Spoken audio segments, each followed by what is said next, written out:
今回の動画では前回の動画で作用基準を説明したヒドロキシクロロキンが海外でどのような治験が行われていてどのような結果が出ていて、で特に実際アメリカでその治療を受けた方の体験談っていうのが動画で出ているので、その一部をですが翻訳をして紹介したいと思います。これを見て皆さんがこういう治療法も出てきているんだなとより安心していただければと願っています。Meanwhile, a glimmer of hope. New York Governor Andrew Cuomo announced his state will begin testing two new coronavirus treatments, the drugs hydroxychloroquine, an anti-malaria drug, and azithromycin, an antibiotic commonly known as Z-Pak, showed promising results in a small study conducted in France. On Monday, the leader of that study, Dr. Didier Raoult, exclusively spoke to America for the first time right here on our show. But were there differences in pneumonia and hospitalization rates and recovery times? We specifically are looking on this. So I expect next week we get a paper that reports the clinical effects. Are you optimistic that you'll show clinical benefit? Oh, very, very optimistic. And actor Daniel Day Kim threw his support behind the drug combo, calling it the secret weapon in his coronavirus recovery. And after that stunning interview yesterday, more breaking news. After the French study, the world is now revisiting the promise of this new therapy.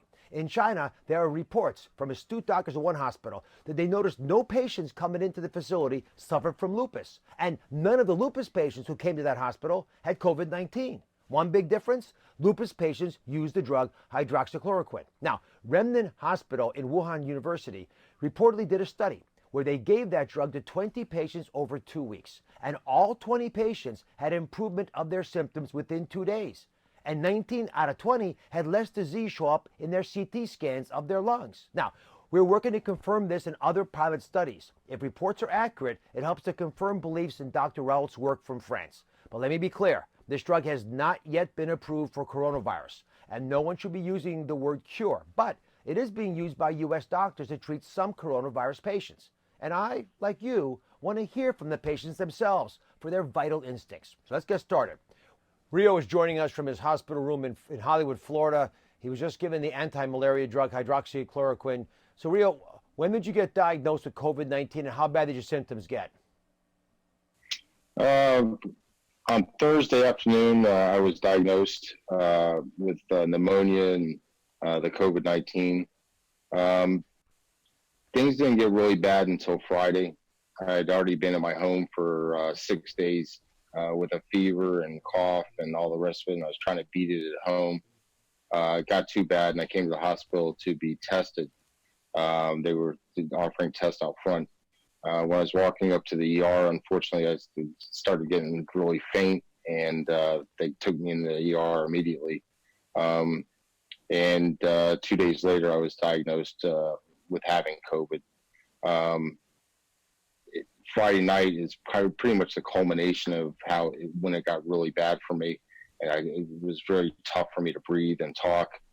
And I, through a friend who had started a prayer line on Facebook, someone called me and said, "Hey, you need to try this." And I asked the doctors about it, and obviously at that point they couldn't authorize it. So they got in touch with an infectious disease doctor who, at that point, after hearing my story, agreed to issue the drug. About 30 minutes later, they gave it to me. That was 6:30 on Friday night. And by 4:45 in the morning, I woke up with no fever, no symptoms, and I felt great since. And they've kept me here for observation probably until tomorrow to make sure. But, by no means can I say I'm cured because I don't know that, but I can tell you that I don't feel anything anymore. So just so I'm clear, I understand things got so bad, you actually said goodbye to your wife and family. So if you can, take me back to that moment when you thought you'd never see your family again. いかがでしたでしょうか。結構私はこれで希望が持てるなと思ったんですけれども、なかなか、特許がもうすでに過ぎている薬で、これを押してくれる製薬会社がいないためか、なかなか認知度が上がらないので、できればいろんな人にシェアをしていただいて、いいねボタンとかを押していただいて、シェアなどをしていただいて、周りの方があまり恐怖に陥らないように、協力していただければと思います。またもし翻訳得意だよという方がいらっしゃったら、翻訳したい動画がたくさんあるので、ご協力の方をお願いします。ダイレクトメールを送っていただければありがたいです。